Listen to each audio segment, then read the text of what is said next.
አሁን ሚዲያ ላይ የሚወጡ ሰዎች የባህር በር ፈልጋለን የባህር በርማ የግድ ነው የሚሉ ሰዎች የሚያሳውሰኝ በርካታ ነገሮች አሉ። ወደ ኋላ የትግራይ ጦርነት ለመጀመር ሲሉ በደንብ ሲያስቡ በደንብ አድርገው ፕላን አድርገው ሲሰሩ ያኛው አዳሃሉ የኢሳያስና እሱ ግሩፕ ወደ አየር ኃይል ኢትዮጵያ አየር ኃይል ድሮኖች ውስጥ ኮምፒውተሩ ምናምን እንዲህ ብሎ ኢሳያስ ምናምን በሚጎበኝበት ሰዓት ያኛውም ሰላምታ እየሰጠ ሳዋ በሚመላለሱበት ጊዜ ሚዲያ ላይ የነበሩ እንትኖች ነበሩ፣ ፕሮፓጋንዳዎች ነበሩ።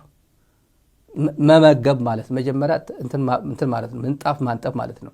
ሌላው በቀላሉ ትንከባለላለ። ከዛ በኋላ ህዝቡን የማሳመን ጉዳይ ትግራይ እኮ እንደዚህ ነው።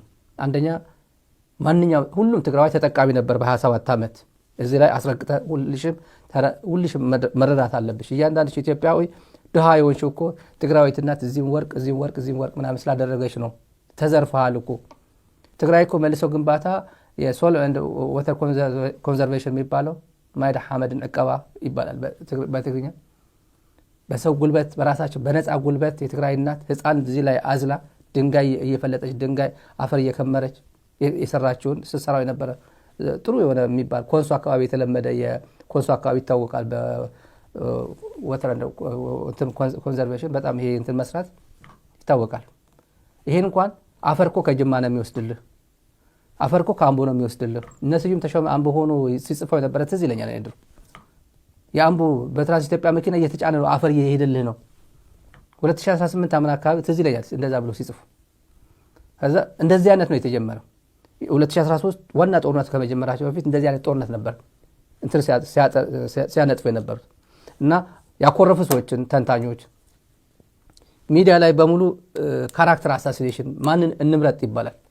ላይክ አሁን ምግበይን አይደል ባለፈው ሰሞኑ የመረጡት። ምግበይ ጦርነት አይወድም፣ ጦርነት አይችልም፣ መሀይም ነው፣ ዱባይ ቤት አለው አሉ፣ አዲስ አበባ ህንፃዎች ደርድረዋል አሉ፣ ጦረኛ ነው፣ የትግራይ ወጣቶችን ምዕራብ ትግራይ ያስመልሳል ብሎ የፈጀ እንትን ያደረገ 6 ግንባሮችን እያዋጋ ነው።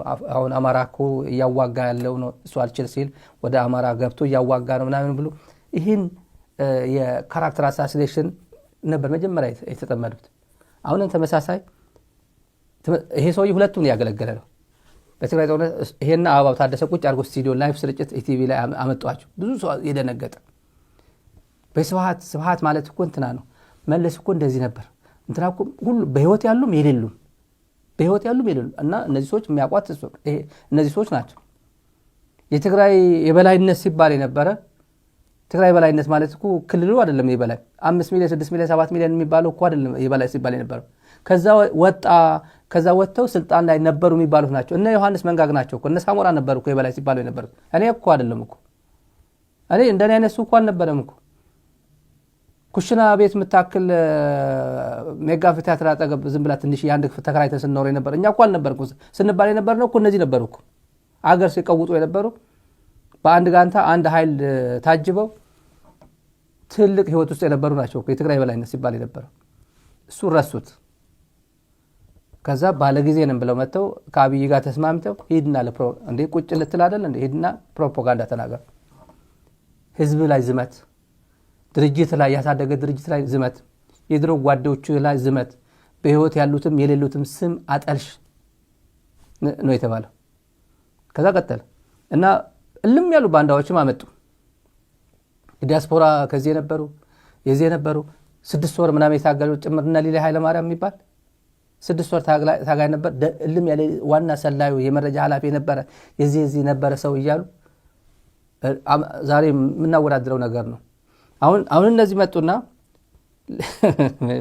የሚገርመው ቋንቋም አልቻለውም በደንብ ወይ ብሪፍ አላረጉትም። ዮሐንስ መንጋግ ብሪፍ አላረጉት። ለኛ ወደብ እንድንጠቀም መፍቀድ አለባቸው። ወደብ የፖርት ነገር የግድ ነው። እኛ ወጪው ገቢው እየጨመረ ነው ምናምን ይላል። ጥያቄው እሱ አይደለም አልገባው ማለት ነው። ወይ በደንብ ብሪፍ አላረጉትም። ጥያቄው ወደብ ማያስወጣ ያስገባ እኮ ነው።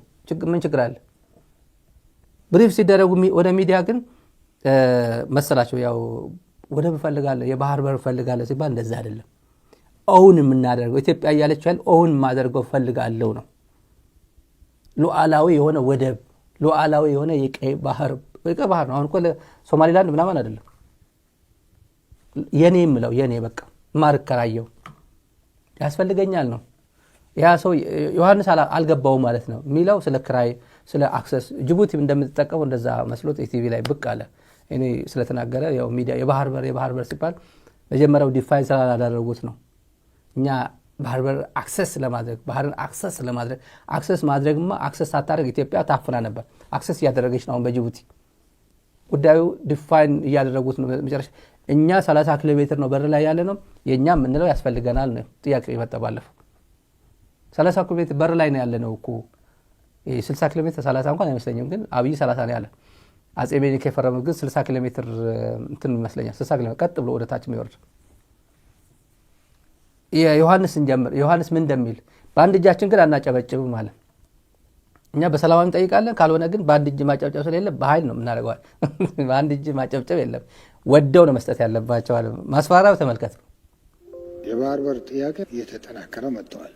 ሌተናል ጀነራል ዮሐንስ ገብረ መስቀል በመከላከያ ሰራዊት በሀገር ውስጥና በሰላም ማስከበር ተልዕኮ ረጅም ዓመታትን ያገለገሉ ናቸው። በቅርቡም አዙሪት ኢትዮጵያና ጦርነት ፍች የሚያስፈልገው ጋብቻ በሚል ርዕስ የኢትዮጵያና የአፍሪካ ቀንድ ጉዳዮች የሚዳስስ መጽሐፍ ለተደራሲያን አበርክተዋል። በመጽሐፋቸው ኢትዮጵያ የባህር በር የማግኘት ጥያቄ የትውልድ መጻኢ ዕጣ ፋንታ የሚወስን መሰረታዊ ጉዳይ መሆኑን ገልጸዋል። አክለውም የኢትዮጵያ የባህር በር ጥያቄ ታሪካዊና ጨመረ ከመጣው የህዝብ ቁጥር ፍላጎት የሚመነጭ መሆኑን ጠቅሰው አሁን ወደ ማይቀለበስ ደረጃ የተሸጋገረ የኢትዮጵያውያን የጋራ አጀንዳ መሆኑን ተናግረዋል። የባህር በር ጥያቄ እየተጠናከረ መጥቷል። ታሪካዊ ሂደቱ እንደዛ እንደሚሆን የታወቀ ነው። ቢኮዝ የገበያው ዲማንድ የትውልዱ ዲማንድ እያደገ መጥቷል። አሁን ይህንን ማቆም አይቻልም። ይህንን መልስ ብቻ ነው ማግኘት ያለበት። መልሱ በሰላም እንዲሆን እንደ ህዝብም እንደ ሀገርም ማድረግ ያለብን ሁሉ ማድረግ አለብን። ይሄ ማለት ግን ባህሩም ከባህሩ ጋር በተያያዘ ከኢትዮጵያ ለየት ያለ እይታ ያላቸው ጎረቤቶች ኃይሎች አሉ። ያው የቀጠናው የቀውሱ አንዱ መገለጫ በጋራ ሆኖ ተፈጥሮ ለቀጠናው የለገሰውን የባህር ሀብት ያለመጠቀም ነው። ሰላምና ሰላም መሆን አለበት። ጥያቄውን ማቆም አይቻልም። በአንድ እጅ ደግሞ ማንጨብጨብ አይቻልም። ስለዚህ which I hope በቀጠናው ያሉ እኛ ባህሩን በጋራ እንጠቀም ከማለታችን በፊት የባህር በሩን ተጠቀሙ ማለት ነበረባቸው። ለምን እንዲጠቀሙ የኛን ፖርት ተጠቀሙ ቢሉ ቁጥር አንድ ተጠቃሚ እነሱ ናቸው። ቀጥሎ የሚጠቀመው ደግሞ ቀጥሎ ያለው እንደኛ ያለው ሀገር ነው። በነገራችን ላይ ኢንተርናሽናል ቦርደር የሚባል ህግ ማን ነው የኮንግረስ የአሜሪካ ኮንግረስ ማን ሼርማን የኢትዮጵያ ኤርትራን ማድረግ ትፈልጋለች ግን ደግሞ የዓለም አቀፍ የኢንተርናሽናል ቦርደር ቫዮሌት ለማድረግ ግን እንዲያደርግ አንፈቅድም ያለው አንፈቅድም ምን ማለት ኢንተርናሽናል ቦርደር አሁን ጀነራሉ የሚናገሩት የዋህ ነው ውሸቱን ነው ወይ ሆን ብሎ ነው እንደዚህ የሚያደርገው ወይ ዕውቀት የለውም ማለት ነው ወይ መጣበት ወደ ኢቲቪ የተጋበዘበት ምክንያት አላወቀ ማለት ነው። ወደ ኢቲቪ የተጋበዘበት ምክንያት አብረን እንጠቀም የሚለው አይደለም ለማስተጋባት አይደለም። አብረን እንጠቀም ማለት ኦነርሺፕ የማን ነው የጋራ ነው።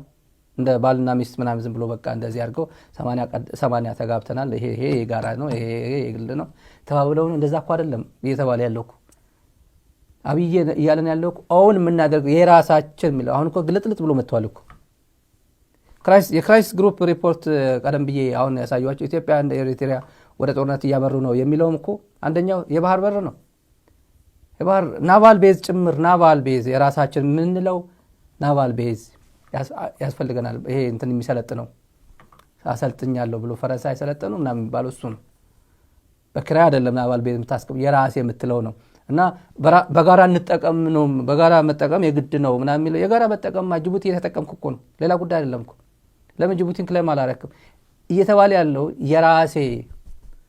የራሴ የምለው ወደብ ያስፈልግ የራሴ የሚባለው ባህር መዋኘበት ቫኬሽን ማለት የሚወጣ በዜጎቹ ጭምር የሚወጡበት ማለት ነው። የራሴ የምለው ዜጎች ይወጣሉ አይደል እንዴ? ምን ሲያደርግ ነው ሲሸልስ እና ዛንዚባር የሚሄደው ኢትዮጵያዊ? እሱ ነው እየተባለ ያለው። ጀነራሉ ግን አልገባቸውም ወይ ሆን ብሎ እያጣመመ ነው። ይሄ ጦርነት እንትን እያበሰሉ ነው። ጦርነት በደንብ አድርጎ አሁን ሰዎች ወደ ግንባር ወደ ስክሪን ነው የሚያመጧቸው። በትግራይ ጦርነት ኤግዛክትሊ ተመሳሳይ ነበር። እኔ ብዙ ትራውማ አለብኝ ይሄን ሳስብ፣ እንደዚህ አይነት ሰዎች ሳይ ብዙ አለ አእምሮዬ ላይ የሚመጣ። ለምሳሌ አንድ ሁሌ የማረሳው ሊላ ኃይለማርያም ይነገረን አለ። ይሄ ኃይለማርያም እኛ ማለት ሪላቲቭሊ ሚድል ክላስ የተማርን ሰዎች እስከ ሚድል ክላስ ማለት እንችላለን። ማለት ማገናዘብ የምንችል አንብበን የሚገባን ነገሮች እንዴት ወዴት እያመሩ እንዳለ በደንብ የምንገነዘብ በአቅማችን የተማር በአቅማችን የተወሰነ ተሞክሮ ያለን ነን። አሁንም ወረራ ትግራይ ለመውረድ እየተዘጋጁ እንዳሉ ሁሉም ያውቅ ነበር። ብዙ ግን ወዴት ታመልጣለህ? እንዴት አድርገህ ይሄን ጦርነት ታስቀረዋለህ? ከነዚህ ከሶስቱ አንዱ ጠላትስ እንዴት ትቀንሳለህ? ወይ ኤርትራ እንዴት ትቀንሳለህ? ወይ አማራ እንዴት ትቀንሳለህ? ወይ የአብይን መንግስት እንዴት ትቀንሳለህ? እሱ ላይ ነበር ጥያቄው። እንደዚህ ሁሉም አሰብስፎ እችን ለመብላት እዚህ ላይ አንደኛው ቅሜን አወራርዳለሁ፣ አንደኛው ርዕሴን አስመልሳለሁ፣ አንደኛው ህወሓት የሚባል ከምድር አጠፋለሁ ብሎ የተሰለፈ አካል እኛ እያየ ነው ጦርነት የተጀመረው። ምንም በምን አቅም እናስቀረዋለን ይሄ ጦርነት? አብይ የተጠቀማቸው ተጋሩ ነበር ወደ ስክሪን የተጠቀማቸው ወደ ስክሪን። ይሄንማ መጥፋት አለበት፣ ቲፒኤልኤፍ የሚባልማ መጥፋት አለበት የሚሉ ተጋሩ እና በልቶናል፣ ይሄ ህወሓት እኮ በልቶናል እኮ የሚል እና በህወሓት ሐሳቡ ይሄን ምን እንዳደረገ እናውቀዋለን። ምን እንዳደረገ እና ተጋሩ ነበር የተጠቀመው። ለምሳሌ ዛሬ ማሳያችሁ ሊላይ ነው፣ ከዮሐንስ ጋር ስለሚገናኝ ነው። እያበሰለ ሊላይ አብስሎ ለማን የሰጠው? ለአብይን ቦምቡን ካፈንዳው ብሎ የሰጠው። እንደዛ ሰዎች ይሄ ዮሐንስ መንጋግም ኢቲቪ እየመጣ ስብሃት ማለት እኮ እንደዚህ ነው፣ የእንትና ልጆች እኮ እንደዚህ፣ የስብሃት ልጆች እኮ እንደዚህ ናቸው፣ የአባይ ፀሐዬ ልጆች እኮ እንደዚህ ናቸው፣ እዚህ አሜሪካ ናቸው፣ እዛም ናቸው ይተዋል። ምንም ሳይኖሩ ምንም በሙሉ እዛው እያሉ አገር ቤት እያሉ እና $250,000 መኪና ከዛ በታች አይነዷትም። የእነሱ ልጆች የእንትና ልጅ የአባይ ፀሐዬ ልጅ የአባይ ስብሃት ልጅ አሜሪካ የላቸው ምን የላቸው። በተለይ ተጋሩ ይሄን ስለሚያውቁት መድገም አያስፈልገኝ። የነበረው ፕሮፓጋንዳ ግን እንዴት አድርገው በምን አይነት ፍሬሚንግ እንደገቡበት እኔ አረሳው አቅም ስለሌለኝ ነው እንጂ እኔ አረሳውም። ይሄ ነገር የመጡበት ይሄ ሰውዬ በዚህኛው አንደኛው እንጀምራለን ተመልካቾች። በዚህኛው ምን ይላል? ኧረ ልንወረር ነው። በተለይ ትዝለኛ ቴምች ከጦርነት በፊት ልንወረር ነው። ዶክተር አብርሃም በላይ ስቱዲዮ አምጥተን ልታስወርሩት ነው። ይሄ ህዝብ እኮ ልትወርሩት ነው። ኤርትራም ልትወር ነው። የአማራ ኃይሎች መሬታችን ብለው አብይ ጨብጣታለን ምናምን እያሉ ህዝብ ላይ እያወጣወጡ ነው። የኢትዮጵያ መንግስትም ሊወር እየተዘጋጀ ነው። እንዴት ብለን ነው እኛ የምንወረው አለኝ። ትዝ ይለኛል አብርሃም ጠይቀው ያለ ዶክተር አብርሃም እንዴ እኛ እያየ ህዝባችን ና ውረርና ልክ አብይ እንደተናገረው ማለት ነው። ህዝባችን ኢሳያስ ና ግባና የኔን ህዝብ ጨፍጭፍልኝ ብዬን የምጋብዘው ካብተ ዘራዊውስ ካብተ ገባሪውስ ተዛራዊው ከነጋሪው ተናጋሪው ምናምን ይባላል አይባል ማለት ነው። ከአድራጊው ተናጋሪው ብሎ አሾፈብን አብይ። አብርሃም እንደዚህ አሾፈብኝ ነው ሄደው ቲኤምኤች ስቱዲዮ ላይ ፋና ላይ ያደረገው ትምጋ ኤርትራ እንዴት ብላ ነው ትግራይ የምትወራው እያለ እንትን ያደረገን ማለት ነው። ተመልከቱ። በምን መመዘኛው ነው አንድ የሀገር መሪ የራሱን ህዝብ የሚወራው? ከምን ተነስቶ? የኢትዮጵያ ጦር እኮ 80,000 100,000 ጦር ትግራይ ውስጥ አለ እና ያንን ጦር ነው ከዚህ ከአዲስ አበባ ሄዶ የሚወጋው ወይንስ ምንድነው? በጣም ኮምፕሊኬትድ የሆነ ነገር ነው። ፕሬዝዳንት ኢሳያስ ያን ሁሉ ፍቅር ከኢትዮጵያ ጋር እያሳዩ በምን መመዘኛው ነው ትግራይን የሚወሩት? ምን ለማግኘት? እሳቸውስ ትግራይን ቢወሩ የኢትዮጵያ ህዝብ ዝም ይላል ወይ? ወይንስ ጠቅላይ ሚኒስትር አብይስ ዝም ይላል ወይ? ፌደራል መንግስት ዝም ይላል ወይ ነው? ፌደራል መንግስቱ ዝም ይላል ወይ? ጠቅላይ ሚኒስትር አብይስ ዝም ይላል ወይ? ትግራይ ስትወረር ልክ አሁን ሲከላከል ነው። እንዴት ነው ፕሬዝዳንት ኢሳያስ ትግራይን የሚወሩት? እኛ ፌደራል መንግስት 80,000 እኮ አለ ትግራይ ውስጥ ይሄን እንዴት ተብሎ እና ፋና ነው ፓርት 1 ፓርት 3 እያለ በሙሉ ጸረ ትግራይ ዘመቻ ሲያካሄድ ማለት ነው። አሁንም ተመሳሳይ ነው። ዮሐንስ መንጋግር አምጥቶ የባህር በር እንትን ነው የግድ ነው፣ እምቢ ካሉ ደግሞ በአንድ እጃችን ማጨብጨብ አንፈልግም በአንድ እጅ አይጨበጨብም፣ የምናደርገው እናደርጋለን ወደሚለው ሄደው አንደኛው ይሄ ነው። ልንወረን ነው፣ ኧረ ልትወረን ነው፣ ኧረ ተው ስንል በታሪክ ትጠየቃላችሁ ብለን ስንል እነዚህ ነውረኞች ይላሉ አሉን። ሌላስ ሀብት ዘረፋ ምናምን ብለው አቤ ስብሐት ምን አሏቸው? አድዋ ሶሎዳ አጠገብ ምን የመሰለ 20 ክፍል እንትና ቤተ መንግስት ገንብቷል። ግን አጋጣሚ አሁን ክፍት ነው አይደል? ትግራይ ክፍት ነው፣ ገብቶ የታለ ምናምን ፋና እኮ አይጠየቅም እኮ። ቡርቴ ተብላ ብርቱካን ያቺ ኢቢኤስ ላይ የቀረበችው እኔ ኢቢኤስ ራሱን ያጠቁት ብዬ ነው የማስበው። ያኔ የምጠረጥረው ታርጌት አድርጎ ኢቢኤስን ከጨዋታ ውጭ ለማድረግ ወይ ኢቢኤስን ለመበቀል የሆነ ነገር አስቀይሟቸው ሊሆን ይችላል። ይሄ ሚኒስትሩም ከየትም ተነስቶ አክቲቪስቱ ሚኒስትሩ ኢሹ የሚያደርግበት አጀንዳ ታቶ አይደለም ኢትዮጵያ ምድር ላይ አይደለም። እና አጀንዳ ቢሆን ኖሮ ፋና በውሸት ቢሆን ኖሮ ይሄው እየነገርኳችሁ ነው። ይሄስ ችግር የለውም የፋና እኔ አላሰብኩበትም ብሎ ቢናገር። አድዋ 20 ክፍል ኢንተርኔት የተገጠመለት ሶሎዳ አጠገብ ነው። 98% የኢትዮጵያ ገንዘብ ዱባይ ያለው የወያኔ ነው፣ የተጋሩ ነው የትግራይ ተወላጆች ነው ብሎ ዳታ የለው ምን የለው በሉት። ግን ይሄን ጦርነት ለመጀመር እንደዚህ አይነት ስም ማጠልሸት ብቻ እዚህ ላይ ተሰማሩ ብሎ የተሰማራ ነው። እና የአቤ ስብሐት ሚዲያ ላይ ያለው ዩቲዩብ ላይ አላጠፉትም ጋጣሚ አለኝ እንትኑ ግን አላጠፉትም። ይሄ ሰውዬ አዲስ አበባ ነው ያለው። ፋናም ስሜን አጠልሽተሃል አቤ ስብሐት መተው ህግ ቢኖር ኢትዮጵያ ምድር ላይ እኔ ቤተ መንግስት የለኝ፣ 20 ክፍል የሚባል የለኝ፣ ኢንተርኔት ያለው አለ ምናምን የሚባል የለኝ፣ እንኳን አዲስ አበባ እንኳን አድዋ አዲስ አበባ የለኝም ብለው ቢከሱ ፋና መልስ አለው የለውም እኮ። የብርቱካን ግን ኢሹ አድርጎት ነው የሰነበተው። የውሸት መረጃ እየተባለ የውሸት መረጃ ማለት እኔ ማስታወሱ ተገቢ ስለሆነ ነው። ይሄ ከምን ጋር ነው? ከዮሐንስ መንጋግ የሚያያዝ ነው። ጦርነት ለመጀመር ተመልካቾች ትግራይን ለማውደም ሁሉም ያኛው ጌም ኦቨር ብሎ አስመራ ሲናገር ሙላቱ ተሾመ ሰላምታ ሰጥተው ነው ቤተ መንግስት የተቀበሉት። አንዴ የኢህአዴግ አካል እያለ ህወሓት ማለት ነው የኢህአዴግ አካል ሆኖ ከአራቱ አንደኛው ነበር ያኔ። ሙላቱን ፕሬዝዳንት ያደረገ ህወሓትም ጭምር ነው። እና ጌም ኦቨር እየተባለ ያለው አንድ አራተኛ የኢህአዴግ አካል ነው። 3/4 ስላልተነካ 1/4 ብቻ ይመታ ብሎ ዌልካም ብሎ ቤተ መንግስት ለማ መገርሳም ፈረስም በቅሎም ሲሸልሙት የነበረ ጊዜ ነው። እኔና እሱ ስንደመር በሚባልበት ጊዜ ነው። ነውር የለም እንደዚህ ሀገር የተባለበት ዘመን ያ ነው። ነውር የለውም ወይ? ኢህአዴግ እኮ ህወሓት እኮ የኢህአዴግ አካል ነው። እና የአቤ ስብሐት ቤተ መንግስት እናስጎብኛችሁ። ወደ አድዋው ቤተ መንግስት 22 ክፍል ያለው ቤተ መንግስት አዲ አቡን ያለው ወደዛ እንሂድ። ምናልባት እዚህ 4 ኪሎ ካለው ቤተ መንግስት 4 ኪሎ ቤተ መንግስት ውስጡን በደንብ ስለማውቀው ማለት ነው አውቀዋለሁ፣ ከጫፍ እስከ ጫፍ ማለት ነው። አሁን ተቀይሮ ከሆነ አላውቅም እንጂ እኔ የማውቀው ቤተ መንግስት ከሆነ ከሱ በተሻለ አድዋ አዳቡን ውስጥ የአቶ ስብሐት ነጋ ቤተ መንግስት አለ። 22 ክፍል መኝታ ቤት ያለው በጣም ዘመናዊ ሁሉ ነገር የተሟላው ሳተላይት ዲሽ ያለው በጣም ሌተስት ኢንተርኔት በሙሉ ዘመናዊ ቴክኖሎጂ ያለው 22 ክፍል ያለ ቤተ መንግስት ሰርቷል።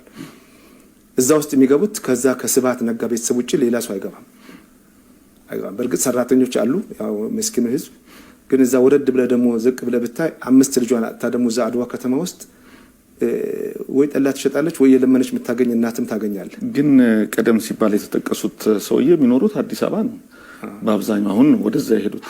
ስለዚህ ያ ቤተ መንግስት እዛ ተሰርቷል የሚለው ነገር ምን ያክል እውነት ይሆናል ማለት ነው? ይሄ የአደባባይ ምስጢር ነው። የተሰራው ከመሬት በታች አይደለም፣ ከመሬት በላይ ህዝብ የሚያውቀውና ህዝብ ሱማ ተራራ ጫፍ ላይ ነው የሚል ነገርም ሰምቻለሁ። እና ህዝብ የሚያውቀው ስለሆነ እኔም በተወሰነ ደረጃ ስለማውቀው ነው ምነግርህ ያለውኝና አቶ ስብሐት ነጋ የራሳቸውን ቤተ መንግስት እንግዲህ አድዋ ቤተ መንግስት አልነበረም፣ አሁን ለመጀመሪያ ጊዜ ሰርተዋል። ጥሩ ነው ከኖሩበት እንግዲህ ማለት ነው። ግን ዞሮ ያው የህዝብ ንብረት መሆኑ ስለማይቀር መስራታቸው መልካም ነው። አዲስ አበባም እኮ ፎቅ መስራታቸውን ወደነዋል። ተሸክሞት አይሄዱም። ያ አድዋውንም ተሸክመው ወደ አስመራ አይሄዱም እንግዲህ ወይንም ወደ ካርቱም አይወስዱትም፣ እዛው ይጠብቀናል። ፋና ነው ስክሪን ላይ ያለው እንትን ላይ ታዩታላችሁ። ፋና ነውና የብርቱካን ውሸት ብሎ እንትን የሚያደርግ ነው። ብርቱካን ተዋሸች ማይም ብርቱካን በብሔር እንትን ላይ ፈለገች ግጭት ለማነሳሳት የውሸት መረጃ ፈበረከ ኢቢኤስ ዋና እንትን ለምን ቀማኸኝ እኮ ነው ሞያዬ ለምን ቀማኸኝ ነው የፋና ጩኸት ከፍየሏ በላይ ነው እንዳለው አብዲል እንደዛ ነው።